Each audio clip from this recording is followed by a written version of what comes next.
Your shoulder's too big, please.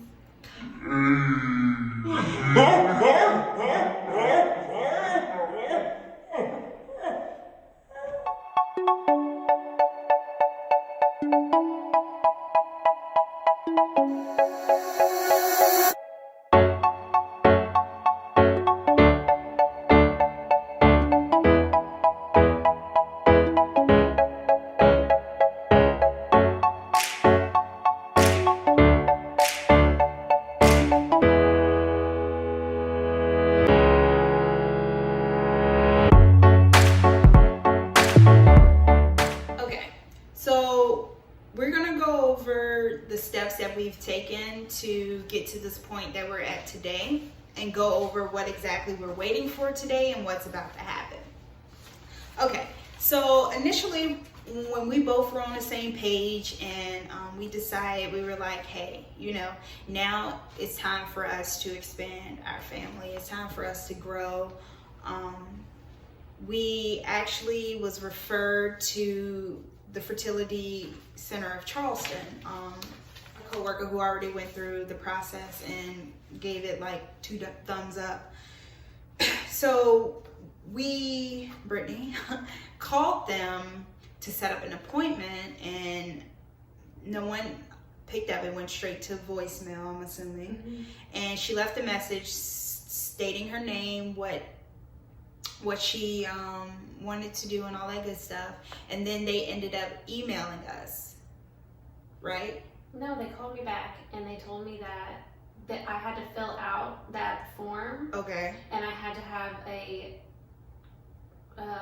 recent pap smear within the last 3 years, and hers had just ran out. Before we even did the first consultation, she was already taking prenatal vitamins as well as vitamin D3, but I think she was only taking 1,000 IUs a day. So yeah. And keep in mind, we did recently move 2 years ago from Virginia down here to South Carolina, so we haven't had an updated doctor or anything. So yeah. So once we went to the doctor for the pap smear, and I filled out all the paperwork, then they called me and I made an appointment. Right. Now, on the first appointment, it was just a general consultation. She showed us this picture of a uterus and was circling things and the ovaries. I had all these technical terms. Yeah, I didn't know what she was talking about, but I'm like, oh yeah, okay. So after that, we had the option. We could have gone and get our blood drawn, or we could, I guess, talk it over and yeah. So we're pretty on the same page. Yes, thank you. We're always on the same page with things. So it was just like, let's just do it. Let's just get it done today. So they took my blood as well. They checked me for STDs. I don't know why, but yeah. And then they took her blood. I think they had 5 vials filled with blood for you. I assumed just to make sure all my levels and everything was normal. Okay. Like I didn't have cancer or nothing crazy. All right, that sounds about right. Okay. So after that, we had to wait for her period to come on again, so we could get an ultrasound and run some more labs on her blood. Now, they only draw the blood on days 2, 3, or 4 of your period. And what they want to do is they want to make sure that your hormone levels are level. And then they also do an ultrasound. And during this ultrasound, it was pretty cool because I was able to be in a room with her, which was pretty cool. And they actually counted the sacs that's in her ovaries. I think it's my eggs. I don't think it's called a sac.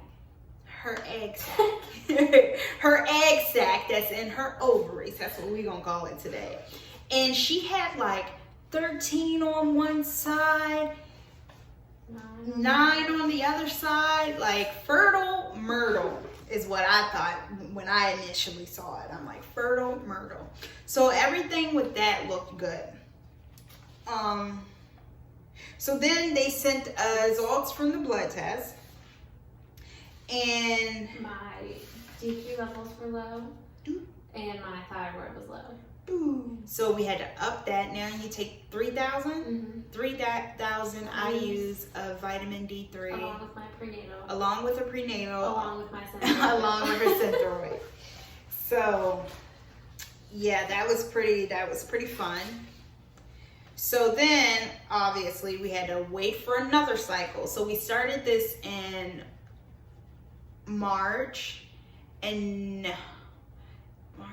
April, we couldn't, this next test, HSG. Yep, that test, it was supposed to be scheduled in April after her cycle, but COVID happened, so we weren't able to go and do any of the tests, which was kind of like, I'm not gonna even lie, I was kind of sad. I was bummed because I'm like, I want to get through this process, like,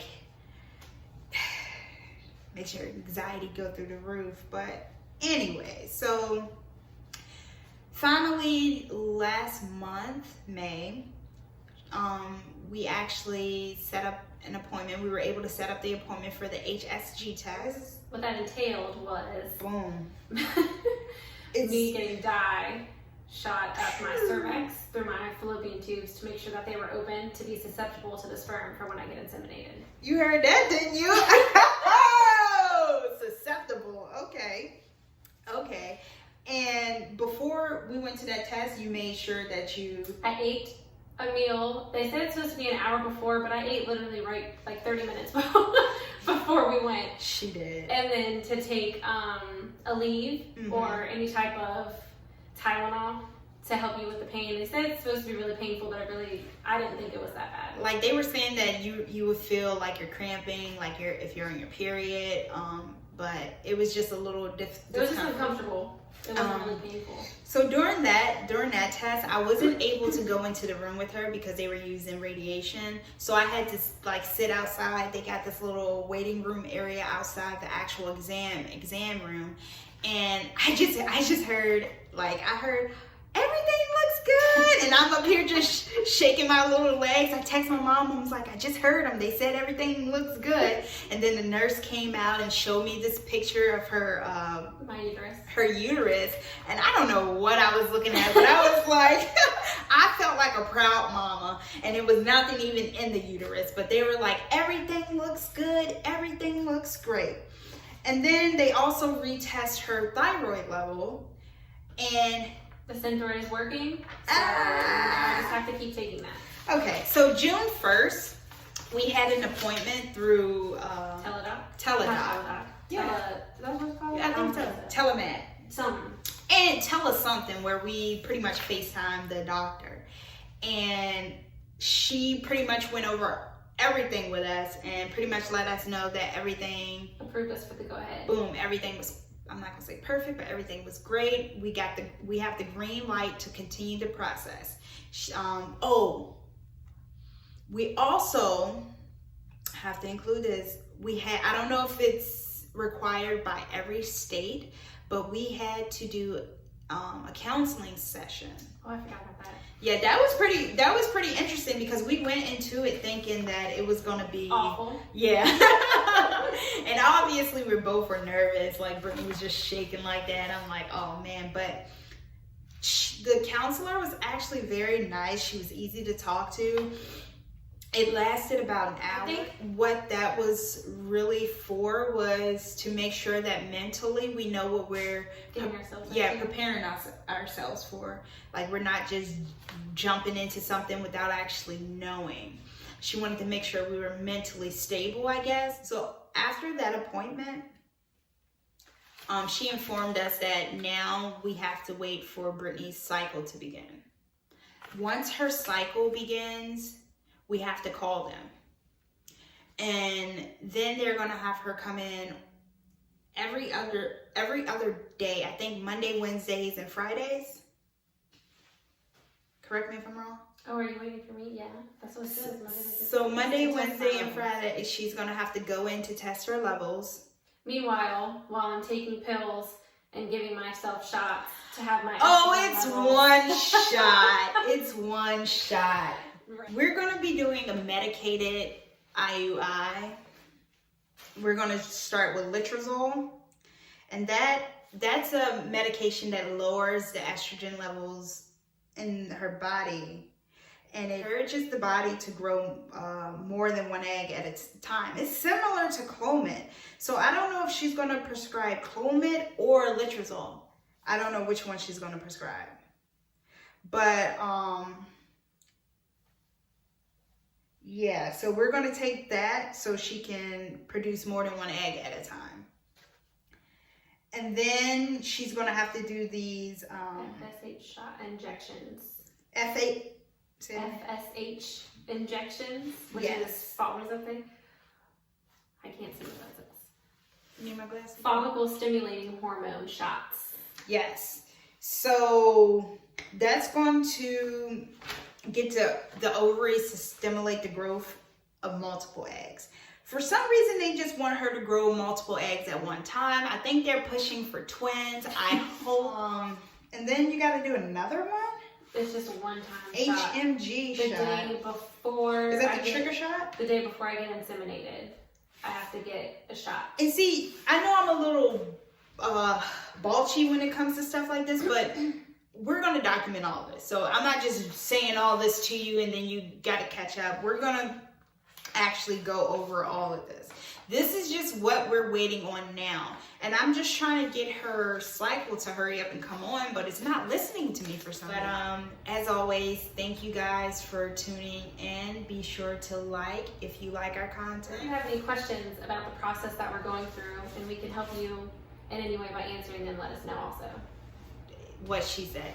So yeah, any questions, comments, advice, we're open to advice as well. If anyone has been through the process and would like to give us some words of encouragement, we will appreciate that as well. As always, I will be uploading new content. I'm gonna try to do it every day, if not every day, every other day. And once her cycle begins, that's when we're gonna really get this ball rolling. All right.